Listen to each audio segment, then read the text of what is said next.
Oh, it's a favorite shot of his and this has gone miles. Cricket এটা শুধুই খেলা নয়, বরং কারো কারো জীবন, স্বপ্ন আর বিশ্বাস। সেই বিশ্বাসের এক জীবন্ত উদাহরণ বাংলাদেশের তরুণ ওপেনার সাইফ হাসান। জন্ম সৌদি আরবে, বাবা বাংলাদেশি, মা শ্রীলঙ্কান। আরবের মাটিতে বেড়ে উঠলেও ছোটবেলা থেকেই তার হৃদয়ে ছিল ক্রিকেটের জন্য আলাদা টান।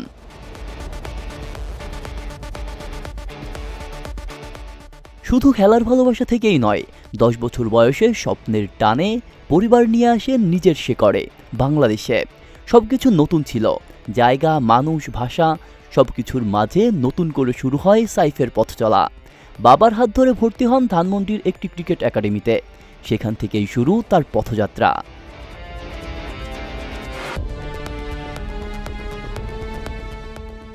নিজের প্রতিভা আর কঠোর পরিশ্রম দিয়ে নজর কাড়েন কোচদের। অনূর্ধ্ব-19 দলে জায়গা, 2018 বিশ্বকাপে নেতৃত্ব, সবকিছু যেন পরিণত করে সাইফকে একজন ক্রিকেটার হিসেবে, একজন লিডার হিসেবে। তার অধীনে বাংলাদেশ কোয়ার্টার ফাইনাল পর্যন্ত পৌঁছায়। এরপর একে একে আসতে থাকে ঘরোয়া ক্রিকেট এ দল, হাই পারফরম্যান্স ইউনিটের সুযোগ। আর 2019 সালে অভিষেক হয় জাতীয় দলের জার্সিতে। পাকিস্তানের রাওয়ালপিন্ডিতে টেস্ট দিয়ে শুরু হয় আন্তর্জাতিক পথ চলা। কিন্তু এসব সহজ ছিল না।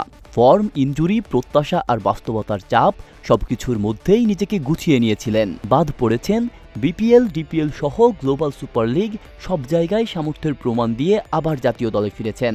আর ফিরেই তাক লাগিয়ে দিয়েছেন গোটা ক্রিকেট দুনিয়ায়। ক্রিকেট বোদ্ধা থেকে সমালোচক সবাই এখন তার প্রশংসায় পঞ্চমুখ।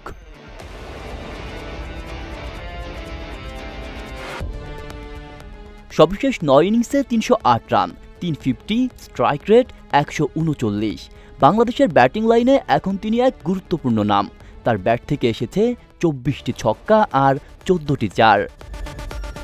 আর সবশেষ ম্যাচে 38 বলে অপরাজিত 64 রান, ছক্কার ঝড়। সাইফ নিজেই জানিয়ে দিলেন, গত 1 থেকে 2 বছরে আমি এভাবেই খেলছি, নিজের ব্যাটিং উপভোগ করছি। এই তো, হ্যাঁ, এভাবেই ফিরেছেন সাইফ। নীরবভাবে, আত্মবিশ্বাস নিয়ে গড়ে তুলেছেন নিজের গল্প।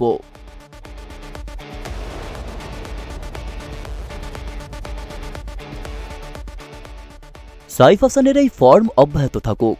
তার এই ক্লাসিক্যাল ব্যাটিং দেখে আনন্দ উপভোগ করুক দেশের কোটি কোটি ক্রিকেট প্রেমী। আব্দুল্লাহ রফসান জনি, ঢাকা প্রকাশ।